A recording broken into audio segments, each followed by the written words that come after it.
Hi there. If you love this podcast, you're going to love my weekly free publication. It's called Work Fame. It's on Substack. Link to it in the show notes or visit workfa.me to sign up. I look forward to engaging with you there and bringing you really valuable content every week. Enjoy the episode.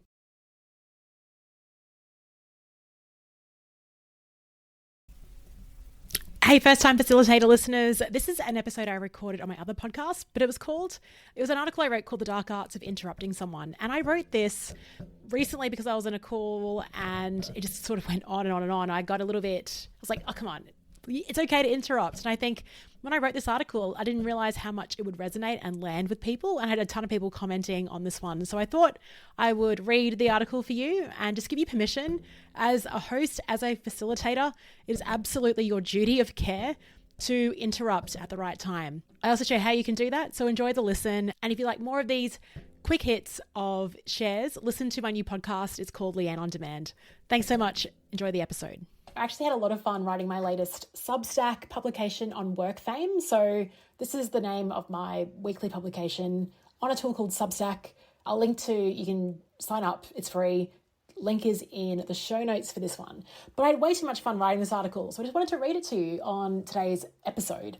It's all about interrupting someone. And the reason I wrote this was actually I was on a group mastermind call. Well, not a mastermind, maybe it was like a group Q&A call the other week, and one person just took up like 20 minutes of airtime, just rambling on and on. I got really frustrated, and the host didn't jump in. They were being really nice, but I was getting quietly agitated, and so I thought I'd write this piece. All right, so it's called The Dark Arts of Interrupting Someone. May I ask you a question? That's what Alan Weiss said to me 13 seconds into my very first mastermind call. I mean, I'd barely warmed up. I wanted to ask him a question, but first, I eased into it by giving him some background info. You know what it's like, you share a bit of context, a dash of nuance, maybe a side quest or two, before landing on the actual question. When he interrupted me, it was the conversational equivalent of a record scratch. What the? Then Alan added, just ask you a question. If I need context, I'll ask. It was a little bruising and also completely brilliant. That was the first time I witnessed what I now call one of the dark arts of hosting a room. The power to interrupt well. Most people tiptoe around this. It feels taboo, too pushy, but when done right, interrupting isn't rude. It's actually one of the most generous, room-respecting moves that you can make. And if you're leading meetings, group coaching, masterminds, team huddles, or hot seat sessions, learning the skill puts you in a league of your own. Most people think interrupting is impolite. They're wrong. We're taught that good people don't talk over others, that it's better to nod, smile, and endure the ramble than to redirect. But in high-stakes conversations, especially in group settings, that mindset can destroy value. Like most dark arts, interrupting comes with risk. Do it badly and you tank the vibe. Do it well and you lift the entire room. However, if you choose not to interrupt, here's what happens. You create space for unfiltered, irrelevant storytelling. The extroverts take over, the introverts disengage, time just drags on and on. Everyone leaves a little more depleted. Interrupting resets the dynamic. It lets people know this is a room where attention is respected and time has value. Why we avoid interrupting? Gosh, even though I am now a confinterrupter, which is a confident interrupter, it's not like I enjoy it. Like every time I have to muster up the courage to give it a go. But here are some reasons why we let conversations go loose. One is we want to be liked. Interrupting feels harsh. It clashes with our inner people pleaser, especially in peer-based spaces. We'd rather keep it breezy than step in.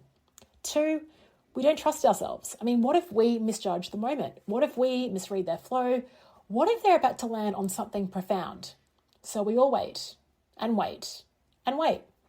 And we realize the symbol crash or epiphany is never coming. Three, we haven't set expectations. You cannot interrupt confidently if you haven't given people a clear roadmap. If they think they have 20 minutes to share their life story, they will use it. If they know up front they have 2 minutes or to simply just ask their question, they'll self-edit. And it also gives you permission to cut in after a couple of minutes. Interrupting is a public service.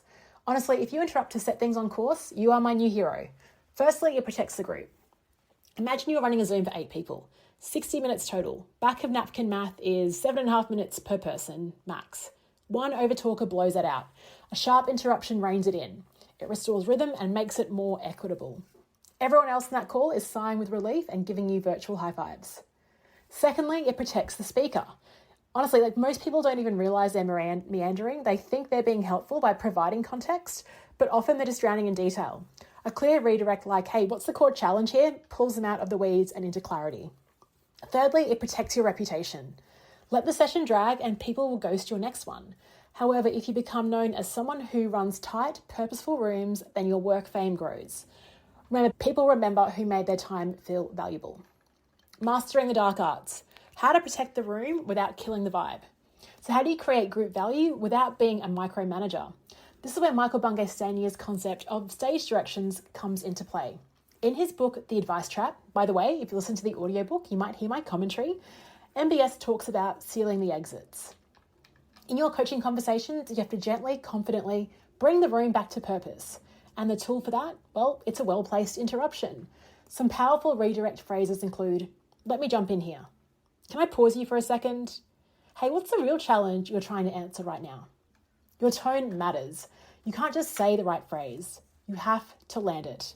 Drop your voice. Slow your pace. Honestly, when I'm on the other side of a call and someone starts monologuing, I feel so much relief when the host jumps in with a redirect. Be that person for other people. Set the game plan early. Want to interrupt without shocking people? Lay the groundwork. Try opening with, hey, we've got a lot to cover, so I may jump in to keep us focused.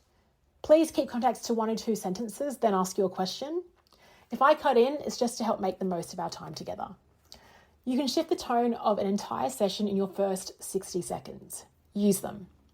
Work fame is built on dark art mastery. Most people talk too much. Few know how to interrupt well. Even fewer know how to manage group time in a way that builds trust and sharpens value. By the way, it's not only 100% of the host's responsibility to reinforce this. If you need 10 minutes to explain your question, you don't have one.